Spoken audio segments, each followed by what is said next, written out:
All right, take a look at what you're wearing right now. Seriously, look down. We're about to unravel the secret story that's literally woven into that fabric, from just a single thread to a global trend. Let's dive in. So, have you ever really thought about it? I mean, why are your jeans so tough and durable, but your favorite t-shirt is super soft and stretchy? It's not magic, right? It's all about how it's made. And the secret, well, that decision gets made way before it ever looks like a piece of clothing. So our journey starts at the very beginning, the most basic level, really. How we turn simple threads into a piece of fabric. Think of it like a blueprint, because this one step basically decides everything about the clothes we end up wearing. The fancy term for this is fabric construction. All it means is how the yarns get joined together. But, and this is the key part, that one choice, it dictates everything. Its strength, how it feels against your skin, and what it's ultimately used for. You get this part wrong, and the whole piece of clothing is a bust.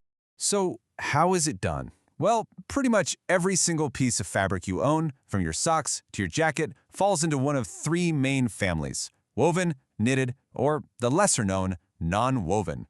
And the difference between the main two is actually super simple.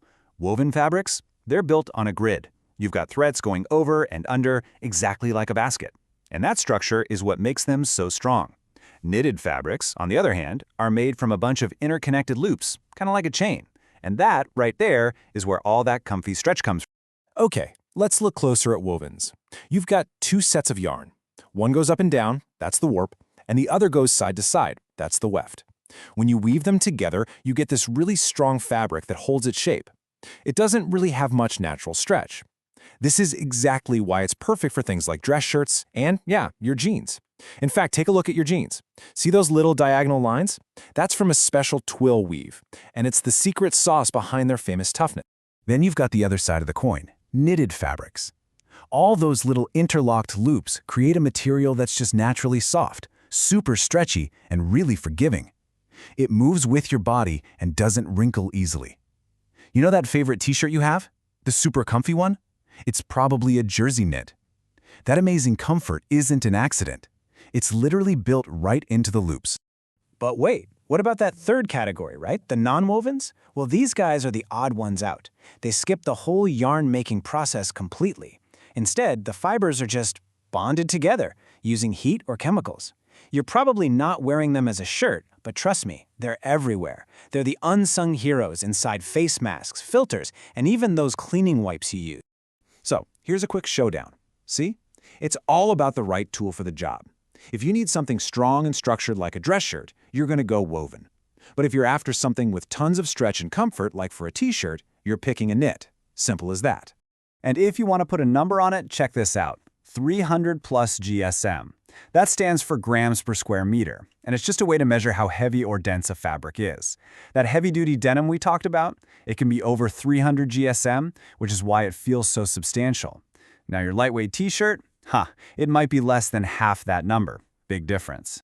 All right, so we've built our fabric. We've decided if it's going to be strong like a woven or stretchy like a knit. But right now, it's just a blank canvas. Kind of a boring, grayish-white color. The next step? Let's bring it to life with some color. But first, we need to get one thing straight: the difference between dyeing and printing. Think of it this way. Dyeing is like dunking the whole thing in a bucket of paint. The entire fabric gets soaked in one solid, uniform color. Printing, which we'll get to in a sec, is more like using a stamp. You're just adding color to the surface in specific spots. Now, with dyeing, when you add the color is everything.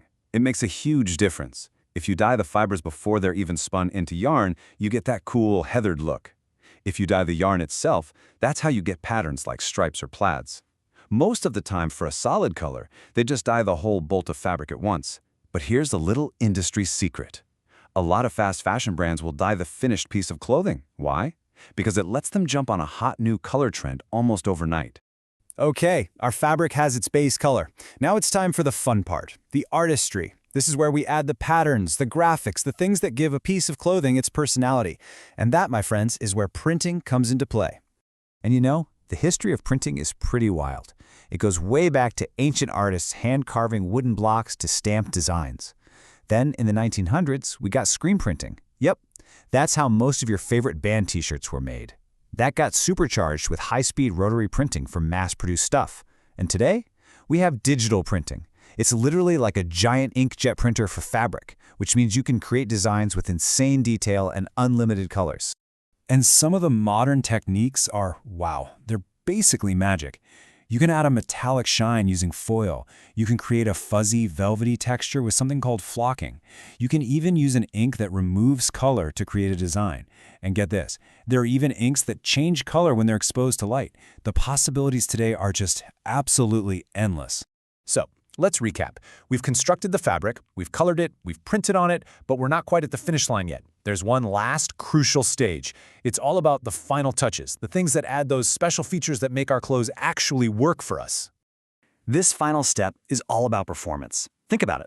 Special treatments can make a jacket totally waterproof, or make a dress shirt wrinkle-resistant, or give your favorite PJs that extra soft, cozy feel. It's often this invisible tech that completely changes how a garment performs, turning a basic cotton shirt into a no-iron must-have for travel, or a simple synthetic into a high-tech, rainproof jacket. And really, this one idea ties it all together perfectly. A textile designer must choose construction type carefully based on the intended use of the product. It means that from that very first decision, woven or knit, nothing is an accident. The strength, the stretch, the color, the pattern, it is all incredibly deliberate. It's all designed with a purpose in mind. So next time you're picking out what to wear, just pause for a second. Remember that your clothes are so much more than just clothes. They're the end result of so many choices, both scientific and artistic. So go ahead, take a closer look. Feel the texture of the fabric. Check out the print.